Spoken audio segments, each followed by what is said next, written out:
So I hope everyone's enjoying the contrast of Matthew's skating versus my skating these past, I don't know how many Woodward videos I put out so far. I think we're at 9 or 10. He is very much like, go big, huge transfers, mostly transition, but he can kind of skate everything. And then I'm like pretty reserved. I'm very like meticulous in picking my battles of what I can and can't do. Usually more technical tricks. I'm definitely way more street and slappy. And actually during this trip out there, I do jump down some stuff. I actually have a video coming out where I go to skate the biggest rail at Woodward, which, you know, I'm not a big rail guy anymore, but I feel like I still got a little bit of that muscle memory, but whatever, that video is later. Anyways, this video, it's kind of split into two parts, right? So it's me skating the, I believe it's the Progress Center, and it's me just figuring out a couple things. Also like some long lines, some tricks I was stoked on. Yeah, just the usual, like me figuring stuff out, but a very fun session. I'm pretty stoked on everything that I did. And then me going to film Matthew at the cage, which is, in my opinion, the gnarliest skate park that is at Woodward. It's all huge transition. It's concrete, and it's like that grippy old school concrete. It's made by Team Payne. It's a classic skate park that, like, it's a classic oversized skate park that you would find in Oregon or Colorado, right up Matthew's alley. But if you've been keeping up with these videos as they come out from this trip, Matthew has already messed up his knee, he's rolled his ankle, and he's got what we believe was a concussion. He slammed his head really hard skating the vert ramp, which I didn't get that clip on film, but we talk a bit about it. He looped out at the bottom of the vert ramp from like a 7-foot air and smacked his head super hard. It was really scary. Anyways, his frustration and like desire to like get more stuff done really comes out in this video, and I'll talk more about it in a second and you'll see. But whatever, here's the beginning of the video. Might as well dork around in this section. I got a couple ideas.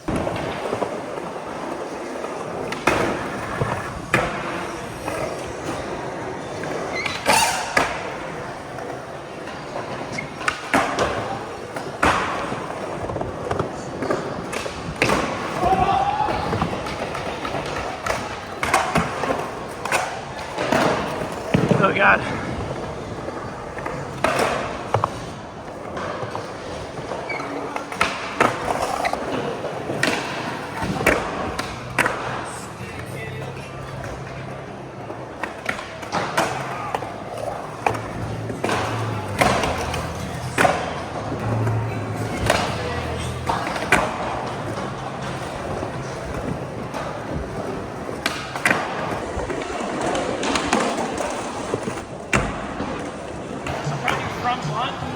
And then like got into the euro.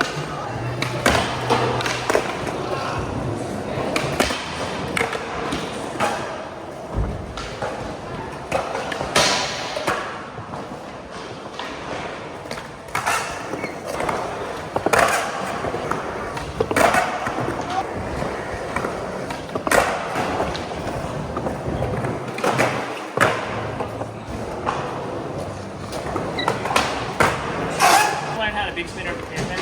The flat's like, it exists, but like, only sort of. It's like, that cat, that guy who has a hard name to say, did the thing about.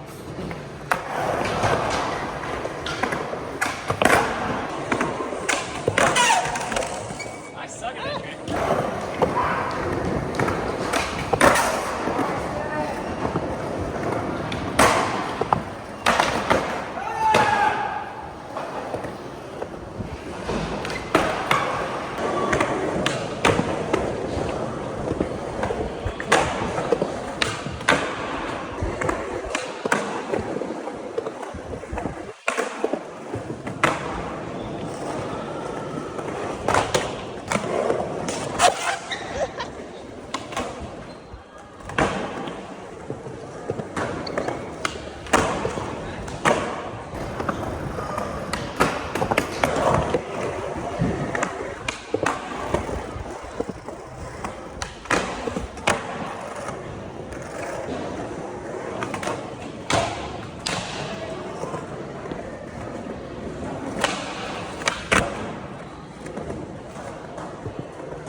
I cannot express how much I love just riding up this Euro gap. It's so fun.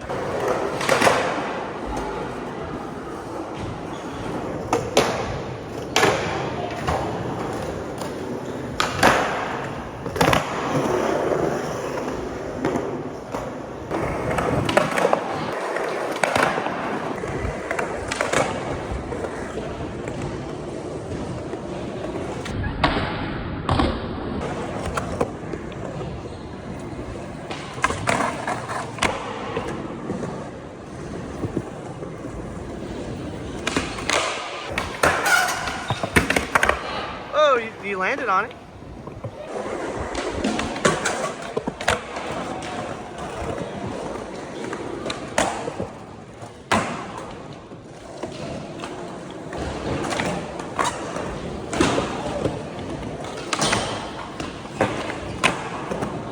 Okay, so here's the part of I don't skate this park at all. I did skate this park off camera a little bit, but I had no desire to really like get down in the skate park. There's so many more forgiving transition skate parks that I feel like I could get comfortable skating transition again, since I'm trying to get a little bit more into vert skating and a lot more into like bigger bowl skating. But this just wasn't it. It's kind of like a gnarlier park. So during this session, he has a rolled ankle, a messed up knee. This is the day after his concussion, and his fingers are constantly bleeding from grabs and like falling. So he's struggling with all this stuff, and I'm not leaving it with him being like vocal and upset about like his situation. But I'm sure you can imagine me describing it because we all have been there, and no one needs to see someone else freak out. But this is like a really intense session. It was the most scared I've ever been filming someone else, because Matthew has this mindset of when he can't do the tricks that he wants to do, he gets more reckless and like tries, like in this video, there's a point in time where he's just like, okay, I'm going to try to break my legs, and like starts trying really gnarly stuff, just completely disregarding his body. And I think that is one way that he overcomes the mental fear, is he sort of just completely switches it off and is just like, okay, like tricks aren't working and I'm feeling uncomfortable, whatever. I'm just going to go completely blank. I'm going to see red and use that rage to make myself go further and higher, which isn't maybe the most healthy way to deal with like having a tough skate day, but it for him seems to always work out to where it translates to him just doing really gnarly stuff. Like, I mean, a big goal of his was he wanted to start doing 900s on this trip, and like he got hurt in the vert ramp after he had already rolled his ankle. So it was like his skateboarding has already been like detoured to a direction that he wasn't planning on going anyways. And this is him coping with that. There's actually a point where he can't do a trick because of his physical situation, and then he makes himself do it anyways. Off camera, I was just like, dude, just stop. It's fine. And he was just like, no, you can stop filming. I don't care. I'm doing this trick. Like, I have to get through it. So, of course, I kept filming because I was just like, well, he's probably going to land it. Anyways, Matthew is one of those skaters that when I'm with, he motivates me so much to push myself, like, mentally and push my fear, because he's just so gung-ho about it. And I hope when you watch him skateboard, it motivates you a little bit in those same ways of seeing someone just like go for stuff and be so gung-ho about tricks that are scary and transfers, and being so good at committing his body weight into the scary airs and the scary transfers that he does. Here's that session. Also, they were playing music, like really, really loud, very demonetizing music, like some big hits. So there's a point of this where I edited over music, and the music's funny to me because it makes me think of something that I think it was called Skate TV. It was like a show on Nickelodeon. Like, it's something that they would use, but it actually goes really good with Matthew skating, in my opinion, if you can get past sort of like the cheesiness. But basically, I can only use a certain amount of songs that won't get demonetized. So that's why you'll be hearing this music. Anyways, enjoy the session. So this park's called The Cage. It has a lot of very large concrete transition. Stuff you're not really finding in a lot of skate parks. At a place like Woodward, they can afford to like really scale up a gigantic, I guess we call this almost like a China wall. Like, it doesn't go to vert. Big banks there. Classic deep ends. Sort of weird stuff, a bunch of spines, rollovers. A lot of times skate parks, when they're doing in their development stages, they're not allowed to like get too freaky with it, just because they need to have all the basics for the locals. No. A place like this, they have a little bit more room to play, so you're gonna get a lot of unique obstacles, or scaled up, like not so user friendly. Like, the vast majority of Woodward is user friendly, built to learn on, but it's such a massive place that can actually do something like this. Yeah, it's like a bike park for sure. Hence why it's just Matthew and bikes. God, a flat man. I need to warm up. Right now, right?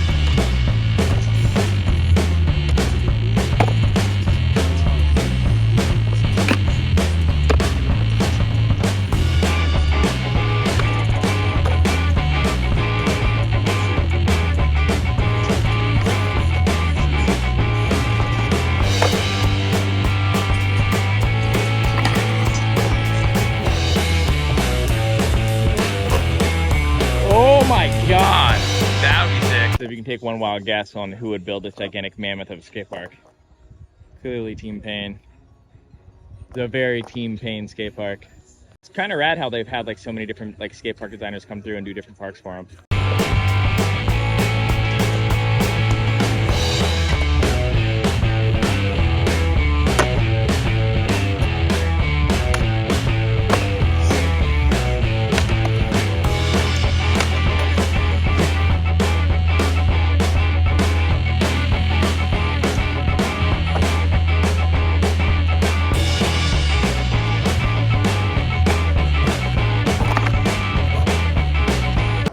He just said, I don't have any lines. These are his first tries at anything. It looks like you're getting around just fine, man. Matthew's like, he's saying he's got to be a little bit more careful since he is hurt right now. And there's no knee sliding. I mean, obviously he doesn't have knee pads, but also this concrete's not, you're running out and tuck and rolling on this stuff. This stuff ain't forgiving. It's grippy. Yeah, I definitely don't want you to get bodied.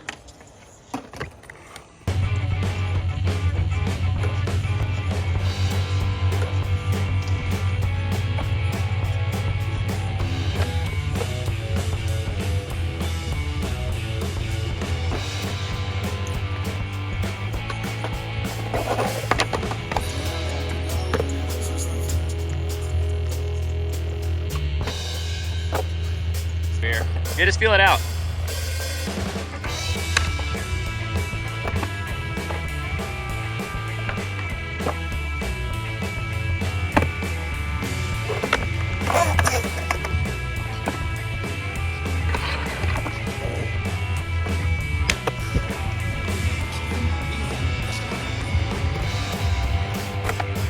Phew!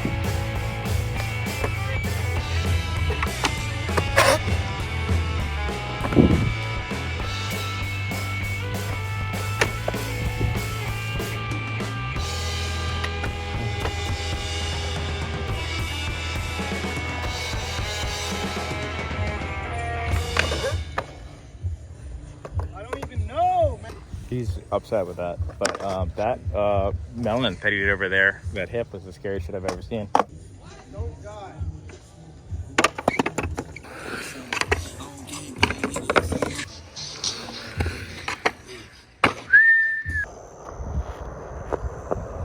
Or do they have minion rocks?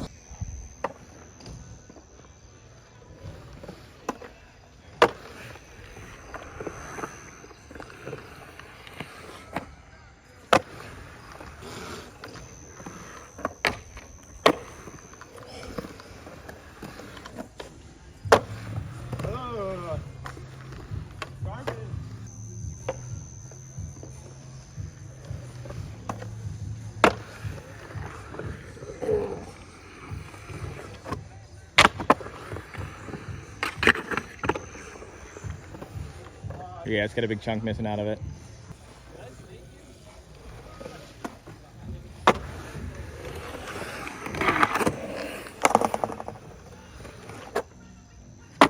Oh my, break my legs right here.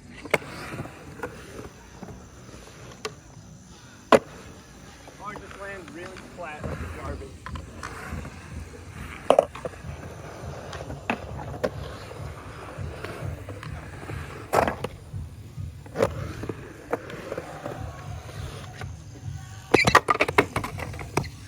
A bug, that bug, ran into my forehead, fell on my feet, flew back up, and then ran back into my forehead again during the filming of that line.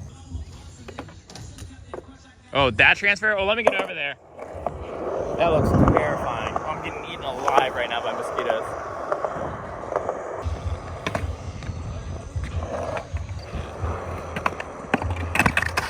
Oh, that felt great. He just jumped to 12 feet to flat.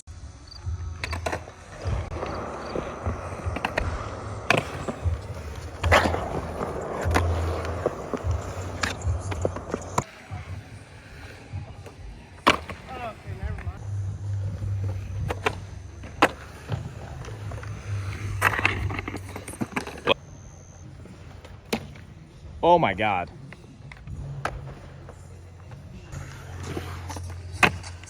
What's that? Oh. Oh no, he was like in the park. Yeah, nothing here is like waxed up or like clear coated, like ready to go, because this is like not a lot of people skate here. So if you want to like get a session in this park, make sure you tell the counselors or someone like get it a little bit ready, because it's grippy.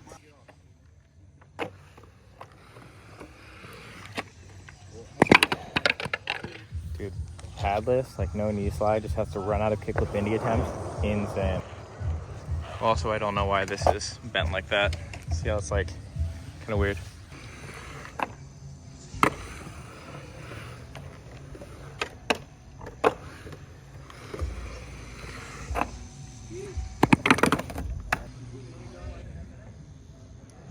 This whole park should be surrounded by these things. This thing's scary, especially that thing. Grip fingers. Oh, that's from grabs.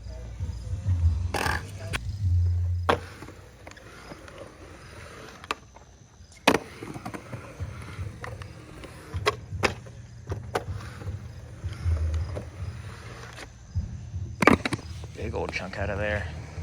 Maybe from a pig coming down on it hard or a bale.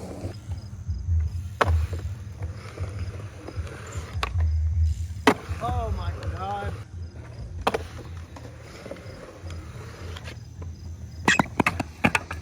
He's having a lot of trouble grabbing because his fingers are bleeding. Not only does it hurt, but it's like slippery.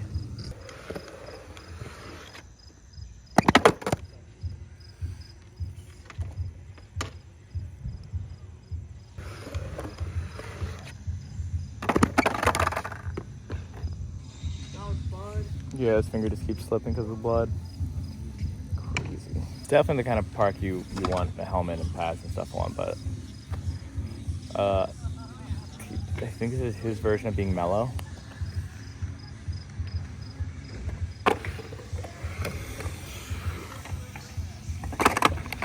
If this line was on this side, I would know that there's a really gnarly story behind it.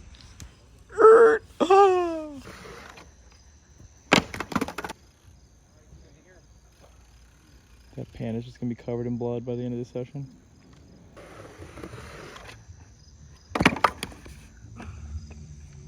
Oh, that felt great.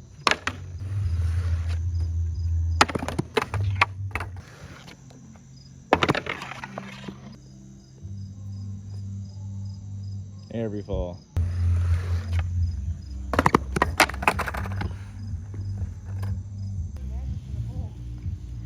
Praying mantis.